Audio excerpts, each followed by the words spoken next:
Prezados irmãos e irmãs aqui presentes, bem como também aqueles que nos acompanham pela transmissão desta Santa Missa, neste dia de finados, dia em que nós celebramos os nossos fiéis falecidos. Hoje nós experimentamos um misto de sentimentos.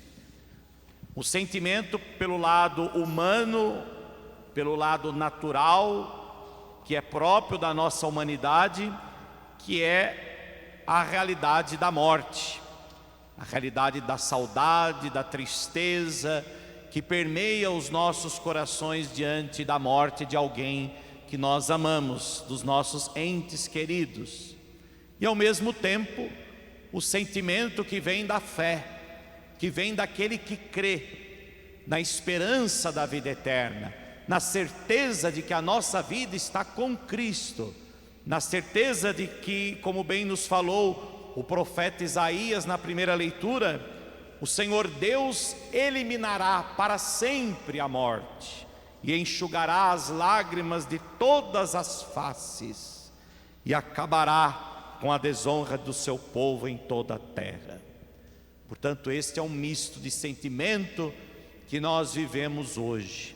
Se a certeza da morte nos entristece, a promessa de Jesus, a promessa da imortalidade nos consola. Portanto, meus irmãos, o primeiro sentimento é humano, é natural. Todos nós já vivenciamos certamente em algum momento da nossa vida o luto diante da perda de alguém que era muito querido por nós. E por que essa experiência do luto é tão dolorosa para nós?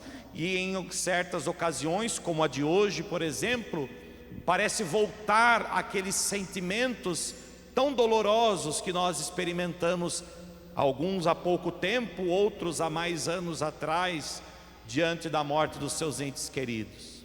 Porque realmente a morte nos traz uma certeza humana, natural. Aqueles que se vão, vão para sempre. E este para sempre é algo muito doloroso. Saber que nunca mais nós os veremos, que nunca mais nós viveremos ou conviveremos nesta realidade aqui na terra, como nós conhecemos, como nós podemos de certa forma ver e perceber e sentir. Portanto, isso tudo é muito doloroso. Uma outra experiência dolorosa da morte dos nossos entes queridos é justamente porque quando alguém parte, leva uma parte de nós. É como se nós também morrêssemos. É como se nós também deixássemos de existir em determinada parte da nossa vida ou em determinada realidade. Quando um pai morre, o filho deixa de ser o filho.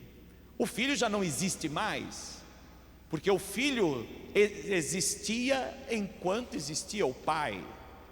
Enquanto eu tinha o meu pai, eu tinha a consciência de filho, de como filho, nas relações diversas, portanto, de filho, de amigo, de esposo, de esposa, de pai, de mãe. E portanto, de acordo com aquela pessoa que se vai, o sentido, ou melhor, o papel que aquela pessoa ocupa na minha vida, ao partir deste mundo, é como se também nós deixássemos de existir, né? Muitas vezes, não sei se vocês já viveram essa experiência, mas eu propriamente já vivi essa experiência diante da morte do meu pai, diante da morte de pessoas muito próximas. É como se a gente já não fosse mais o mesmo, como se faltasse algo que nos faz ser quem nós somos. É como se a gente já não fosse mais a mesma pessoa, né? É mais ou menos esse o sentimento. É como se já não existisse mais algo que antes existia, né? E por isso então a morte é tão dolorosa. Por isso então a experiência da morte é sofrida, porque é de fato uma dilaceração, é uma parte da gente que é tirada de nós, e tirada muitas vezes de um modo tão doloroso, né? Portanto, meus irmãos, não podemos negar a realidade da morte nos faz sofrer. A realidade da morte, no seu sentido natural, humano, nos entristece. Mas aí entra a nossa fé. A fé é a certeza daquilo que não vemos. A fé é a certeza daquilo que não se pode tocar, mas se pode sentir. Certa vez, duas pessoas dialogando uma com a outra, uma falava sobre a fé, sobre as verdades da fé na vida eterna, sobre as verdades da fé naquilo que nos foi dito hoje, por exemplo, pelo apóstolo São João, na segunda leitura, que um dia nós seremos semelhantes a Jesus, porque nós o veremos tal como Ele é. E depois as promessas do próprio Jesus no Evangelho, que Ele foi enviado pelo Pai para nos dar a vida eterna, que Ele foi enviado pelo Pai a fim de que nenhum daqueles que o Pai lhe confiou se perca. Portanto, Jesus não veio simplesmente ao mundo para se manifestar. Jesus não veio ao mundo simplesmente por acaso. Jesus veio ao mundo para fazer a vontade do Pai. O Pai desejou que o Filho fosse enviado ao mundo. E por que Jesus foi enviado ao mundo? Por um único objetivo: para nos salvar. Portanto, Jesus veio ao mundo a fim de nos conduzir todos para Deus. Jesus desceu do céu e se fez homem, em tudo igual a nós, menos no pecado. Ele assumiu a nossa humanidade para que nossa humanidade agora possa participar do céu, da eternidade. Ele entrou no tempo, na história, nos dias, meses e anos. Por isso, ao se fazer homem, Jesus entrou no tempo, mas Ele nos conduziu para fora do tempo, que é para toda a eternidade. Portanto, se ao mesmo tempo a certeza da morte nos entristece no tempo, nós vivemos uma experiência neste tempo, ao mesmo tempo a nossa fé nos conduz para a eternidade, para uma realidade que nós chamamos atemporal, ou seja, para fora do tempo, que é uma realidade eterna. E tudo isso nos é dado pela fé. Por isso o Evangelho de hoje termina dizendo: pois esta é a vontade do meu Pai, que toda pessoa que vê o Filho e nele crê, tenha a vida eterna, e eu ressuscitarei no último dia. Toda pessoa que crê terá a vida eterna.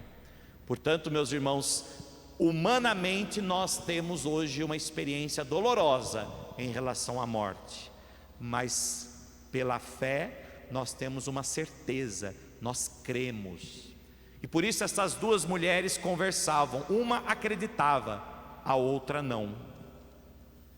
E quando a mulher que não acreditava em nada disso, que não acreditava na vida eterna, não acreditava em Deus, não acreditava numa realidade superior, que para ela a vida consistia só nesta realidade, etc. Quando a outra falava destas palavras, destas verdades da fé, esta que não acreditava disse: poxa, como pode você acreditar em tudo isso? Eu nada disso acredito, não acredito em nada disso. E a outra olhou bem nos fundos dos olhos delas e disse: posso imaginar o seu sofrimento, posso imaginar quão doloroso é alguém que não tem fé, como deve ser doloroso, como deve ser tamanho o sofrimento de alguém que não crê, porque quando passa por uma experiência difícil na vida, e dentre todos os piores sentimentos que possamos passar nesta vida, as piores provações, os piores sofrimentos que nós possamos viver nesta vida, é certamente a morte de quem nós amamos. Pois bem, para aquele que não crê, deve ser um sofrimento imensurável, um sofrimento que não se pode contar, porque sofrimento não é só fruto de uma saudade, mas ele é fruto de um desespero, porque aquele que não crê se vê diante do nada. Aquele que não crê se vê diante do vazio, do nada. Portanto, ele não tem sentido algum. O seu sofrimento não tem sentido. A sua dor não tem sentido, né? Hoje eu penso nos meus entes queridos, penso no meu pai, penso na minha avó, penso no meu tio, penso nas pessoas que já se foram e sinto saudades deles. As saudades às vezes dói um pouco mais, um pouco menos. Às vezes a saudade escorre pelos olhos, nas lágrimas, mas eu creio. E ao mesmo tempo que eu experimento uma realidade humana, eu também faço a experiência da fé. Portanto, a fé me consola. E aquelas lágrimas, elas têm sentido, né? Para aqueles que não crê, não. Aquele que não crê, nem o seu sofrimento tem sentido. Para aquele que não crê, nem a sua dor tem sentido. Mas para aquele que crê, mesmo na dor, mesmo no sofrimento, ele vê um sentido, o sentido que está na fé, no sentido que está no crer, no acreditar nas palavras de Jesus. Todos os que o Pai me confiou virão a mim, e quando vierem, não os afastarei, não os afastarei, pois eu desci do céu não para fazer a minha vontade, mas a vontade daquele que me enviou.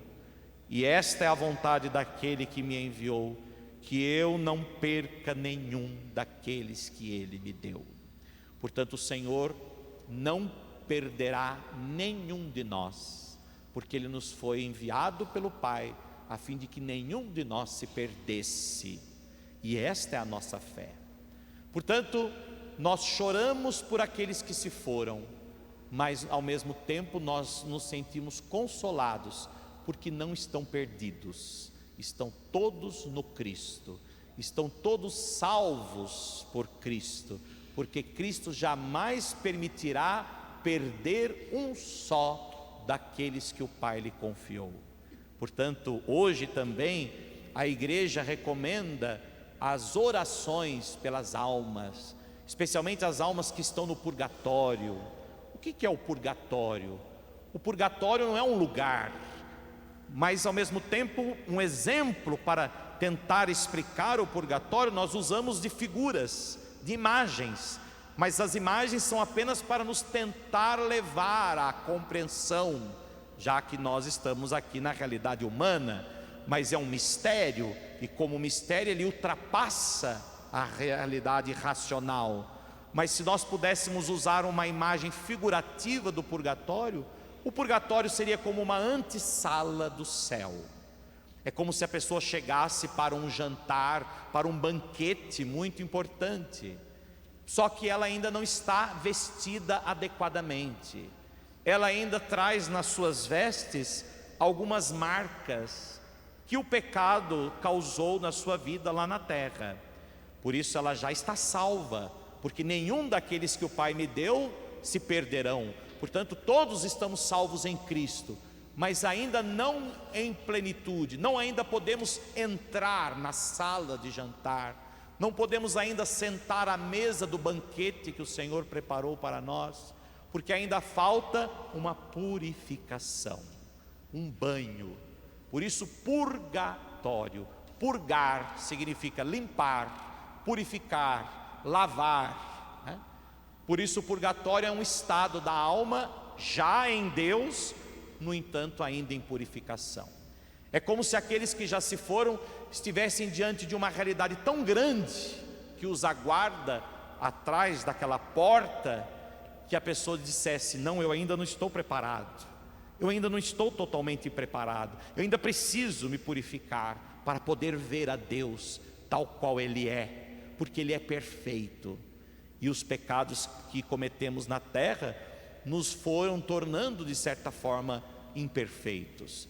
É necessário então a confissão, a absolvição, mas também essa purificação, tirar de nós qualquer mancha, qualquer resquício de pecado.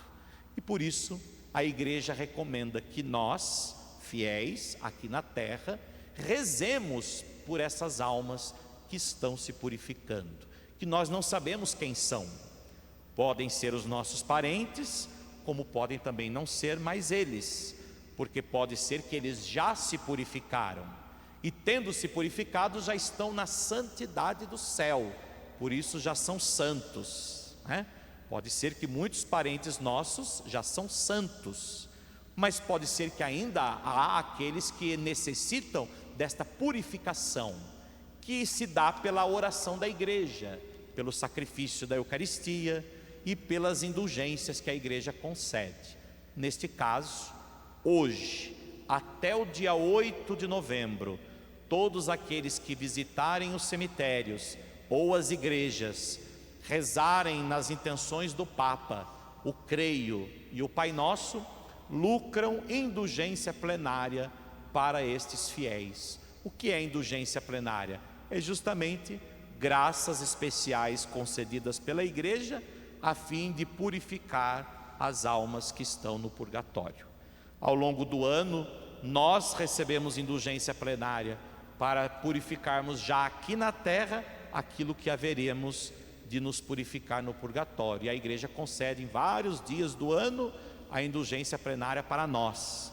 Agora não, agora neste mês de novembro, de hoje até o dia 8, a igreja concede indulgência plenária aplicada aos falecidos, porém lucrada por nós, através da nossa oração, através da nossa prática e do nosso esforço em visitar as igrejas, os cemitérios e rezar nas intenções do Papa, o Creio, o Pai Nosso, e assim podermos lucrar as indulgências. Portanto, meus irmãos, certamente também na realidade humana, nós poderíamos no dia de hoje pensar: o que eu poderia fazer por alguém que já se foi? Humanamente, absolutamente mais nada. E certamente talvez há quem ainda se volte para si e diga: talvez eu poderia ter feito algo por ele ou por ela e não fiz. Hoje é o dia de nós então também repararmos tudo isso. Nós podemos ainda fazer sim algo por eles, e talvez algo muito mais do que se eles estivessem aqui na terra. Hoje nós podemos elevar a eles a nossa oração, nós podemos dar a eles a oração, a indulgência plenária concedida pela igreja, para que eles possam encontrar a paz, possam encontrar o verdadeiro repouso e possam viver a verdadeira felicidade, que é estar diante de Deus. E para isto eles necessitam purificar-se, para estar diante de Deus e poder contemplá-lo, como bem ouvimos na leitura, contemplar a Deus tal qual Ele é, tal como Ele é, ou seja, face a face. Que este dia de hoje, então, de finados, muito mais do que um dia de saudade e de tristeza, seja um dia de esperança, de consolo e de certeza que nos vem pela fé. Assim seja. Amém.